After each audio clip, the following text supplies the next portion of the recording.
There comes a point, after so many years spent with the young and the restless, when the line between observation and reflection begins to blur. I no longer watch these characters merely to see what happens next. I watch them to understand why it happens, and perhaps, if I am being honest, to understand something about human nature itself. The current developments involving Jack Abbott, Nikki Newman, Diane Jenkins, Kyle Abbott, and Patty Williams offer precisely that kind of opportunity, an invitation to look beyond the surface drama and examine the emotional logic, or perhaps the emotional miscalculation, that drives these choices.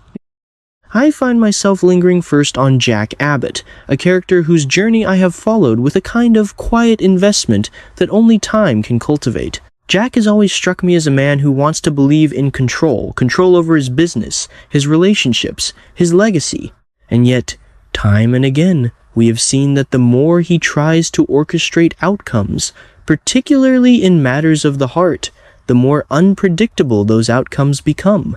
So when I learned of his so-called nuclear option, the plan to rekindle something resembling romance with Nikki Newman, in order to provoke a reaction from Diane, I felt a mixture of intrigue and unease.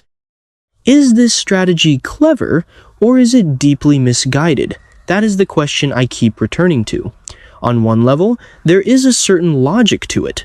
Jack understands Diane well enough to know that jealousy, particularly when tied to unresolved emotional history, can be a powerful motivator. By positioning himself close to Nikki, he hopes to ignite something in Diane that will draw her back toward him. It is, in essence, an emotional gambit, a calculated risk designed to manipulate feeling rather than circumstance. But here is where my skepticism takes hold. Can genuine connection ever be rebuilt on the foundation of manipulation?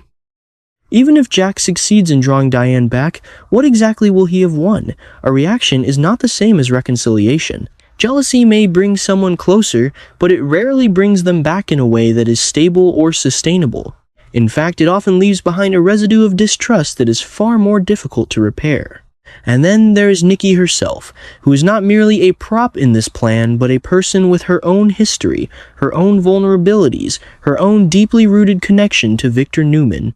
I cannot help but wonder whether Jack is underestimating the emotional complexity of involving Nikki in such a scheme. She is not untouched by her past with him, nor is she immune to the implications of revisiting that past.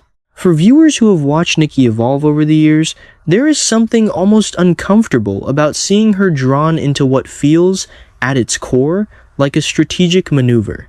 Is Jack, perhaps, revealing something about himself here that he would rather not confront? A lingering insecurity? A fear that he cannot win Diane back on sincerity alone? I think there is truth in that possibility. And it is precisely that truth that makes this storyline compelling, even as it raises concerns about where it might lead.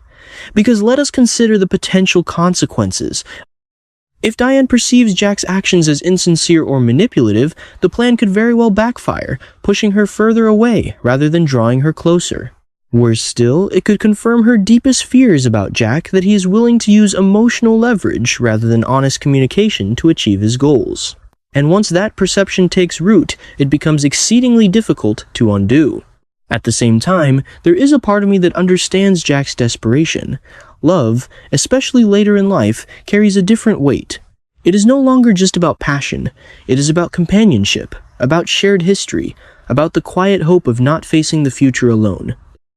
For someone like Jack, who has experienced both profound connection and profound loss, the fear of losing Diane again may be enough to justify, in his mind, a strategy that he might otherwise reject.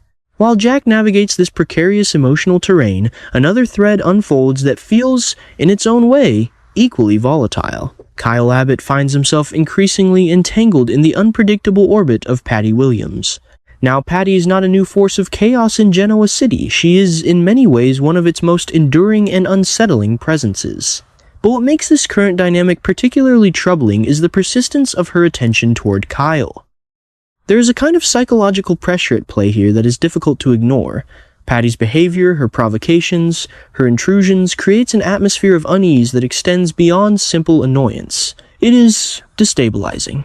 And for Kyle, who has already faced his share of personal and familial challenges, this added layer of tension threatens to push him into a space where rational responses become harder to maintain. I find myself asking, What is Patty truly seeking? Is it attention, validation, revenge, or something more elusive, perhaps a sense of control in a life that has long felt uncontrollable? The answer, I suspect, is not singular. Patty has always been a character defined by fragmentation, by competing impulses that do not always align, and that is precisely what makes her so dangerous. She cannot be easily predicted, and therefore cannot be easily managed. Kyle's position then becomes increasingly precarious. He is not just dealing with an external threat, he is confronting a situation that tests his emotional resilience. How does one respond to someone who operates outside conventional boundaries of behavior? How does one maintain composure when the rules themselves seem to shift unpredictably? For viewers who have followed the Abbott family over the years, there is an added layer of concern here. Kyle is not just an individual, he is part of a legacy. His actions, his responses, his vulnerabilities, all of these reflect in some way on that legacy. And yet, he is also his own person, navigating challenges that previous generations could not have fully anticipated. What strikes me most about these intertwined storylines is the way they explore different forms of risk. Jack's plan is a calculated emotional risk, rooted in strategy but fraught with uncertainty. Kyle's situation is a reactive risk, imposed upon him by forces beyond his control, and in both cases, the outcome is far from guaranteed. As someone who has spent years analyzing narrative structures, I appreciate the way these threads complement each other. They do not simply coexist, they resonate. They remind us that in life, as in storytelling, control is often an illusion. We make plans, we set intentions, we try to guide events in our favor, but ultimately, we are always at the mercy of other people's choices. I also find myself reflecting on how these developments might resonate with those of us who have been watching for decades. There is a certain wisdom that comes with time, a recognition that not every problem can be solved through cleverness or force. Sometimes, the simplest approach, honesty, patience, vulnerability, is also the most difficult to choose. Would Jack have been better served by speaking plainly to Diane, by expressing his fears and hopes without resorting to manipulation? I believe so, but I also understand why he did not. Vulnerability requires courage, and even after all these years, Jack is still learning what that courage looks like.